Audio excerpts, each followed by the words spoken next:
किस तरह उम्मीद कर रहे हैं कि सरकार किस तरह चलने वाली है? देखिए लेकिन ये टीडीपी और नीतीश कुमार का रोल जो है। अभी आज जो मुद्दा सामने आया है, मेरे ख्याल जनता दल यूनाइटेड ने मामले को उठाया है कि अग्निवीर जो स्कीम है उसको पुनर्विचार करना चाहिए। और मैं तो समझता हूँ कोई दल, कोई नेता, कोई पार्टी अगर अग्निवीर का विरोध करती है तो देश हित में कर रही है, क्योंकि कांग्रेस पार्टी ने एक स्पष्ट कमिटमेंट किया था, अगर हम सरकार में आते हैं तो हम अग्निवीर को रद्द करेंगे, पुरानी भर्ती को चालू करेंगे। देश में जो लोग फौज में भर्ती होना चाहते हैं उनको वंचित रखा जाए, ये गलत है। और बिना चर्चा के, बिना संवाद किए, बिना विचार विमर्श करिए, बिना एक्सपर्ट्स की राय लिए आपने स्कीम को थोप दिया और सारी पुरानी भर्ती बंद कर दी, वो मैं समझता हूँ गलत है। तो ये जो आज मुद्दा उठाया है जनता दल यूनाइटेड ने, ये मैं समझता हूँ एक सही मुद्दा है और इसका मुझे लगता है कि एक सकारात्मक परिणाम आना चाहिए, क्योंकि कांग्रेस का स्टैंड बड़ा क्लियर है कि हम अग्निवीर के खिलाफ थे और आज भी खिलाफ हैं। मुझे लगता है इसको तुरंत प्रभाव से बंद कर पुरानी भर्ती को चालू करना चाहिए। किरोड़ी लाल मीणा ने इस्तीफे की बात कही है। वसुंधरा दूर कई रही है। सीटों पे हम चुनाव नहीं जीत पाए हैं और वहाँ पर और हमें मेहनत करने की ज़रूरत है, लेकिन कुछ ऐसी सीटें हैं जहाँ पर हम लोग कठिन सीटें थी, वहाँ पर भी हम लोग जीते हैं। जैसे बाड़मेर की सीट है, बॉर्डर की सीट है,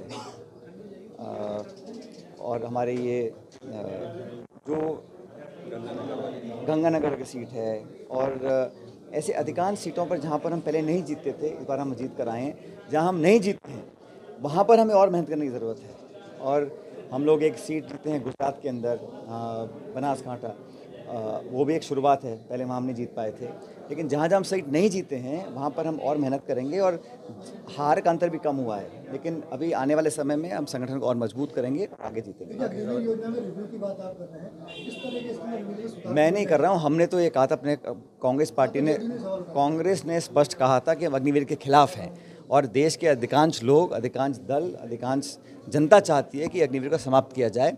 अब जिस भी दल ने इस बात को उठाया है, मुझे लगता है सोच समझ के उठाया होगा और हमारा स्टैंड यही है कि जो अग्निवीर के विरोध में रहेगा उसका हम स्वागत करते हैं। इंडिया जब सारा सुधार होने चाहिए, अगर रिव्यू में सुधार होते हैं तो क्या? नहीं, पुरानी भर्ती चालू करनी पड़ेगी, ये हमारा स्टैंड रहा और कांग्रेस पार्टी स्टैंड को उठाएगी, सदन के अंदर, सदन के बाहर। पायलट साहब 8 सीटों पर जहां कांग्रेस ने जीत हासिल की, सभी जगह आपने प्रचार किया है। उस सूरत में अब देश में जो है घूम के आए हैं, क्या जनता ने संकेत दिया है राजस्थान में, खासतौर से 28 की में क्या होने वाला है? भाई मैं तो देश में जहाँ जहाँ मुझे बुलाया, जिन राज्यों में बुलाया, जिस कैंडिडेट ने बुलाया, मैं उसके लिए प्रचार करने गया हूँ और मैं 12-15 स्टेट्स में मैं गया हूँ। हर जगह अच्छा समर्थन मिला कांग्रेस कैंडिडेट्स को और राजस्थान के अंदर भी हम लोग मजबूती से आगे बढ़े हैं।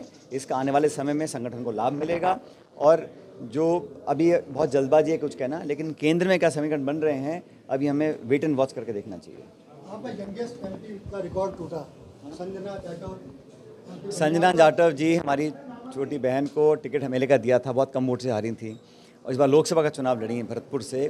और मुझे लगता है कि जिस तरीके से उन्होंने चुनाव लड़ा और जैसे जनता ने को समर्थन किया है, तो सत्ताधारी दल का धन, बल और संसाधन सब धरे रह गए और एक गरीब घर की एक नौजवान लड़की को, महिला को पार्टी ने टिकट दिया और जनता ने जिताया। और जैसा आपने कहा वो 26 साल की हैं और ये मुझे लगता है कि 26 साल कुछ खास उम्र है। हाँ तो मैं भी 26 साल में एमपी बन गया था और मुझे किसी ने कहा कि भाई ये आपसे शायद उम्र में कम है, तो मैंने कहा जो रिकॉर्ड हैं वो बनते टूटने के लिए है। मुझे बड़ी खुशी है कि इस प्रकार के रिकॉर्ड टूटे और एक दलित परिवार की एक सज्जन महिला को लोगों ने जिताकर संसद में भेजा है। वैभव गहलोत चुनाव नहीं जीत पाए। मैंने कहा भाई मुझे खुशी है, हरीश मीणा जी को जनता ने जिता के भेजा है, अच्छे बहुमत से जिताया है। मैं जनता का साधुवाद करता हूं, धन्यवाद करता हूं और मेरे क्योंकि मैं यहाँ से विधायक हूं, मेरे आग्रह पर, मेरे वोट की अपील पर लोगों ने मोहर लगाई है और अच्छे बहुमत से जिता कर भेजा है। वैभव गहलोत चुनाव नहीं जीत पाए सीट बदल के। वो कई जगह हम नहीं जीते हैं, लेकिन और मेहनत करेंगे अगली बार। पिछली बार भी वो नहीं जीत पाए थे, इस बार भी जीत हासिल नहीं कर पाए, लेकिन अगली बार और मेहनत करेंगे और कहीं से जीत के आएंगे।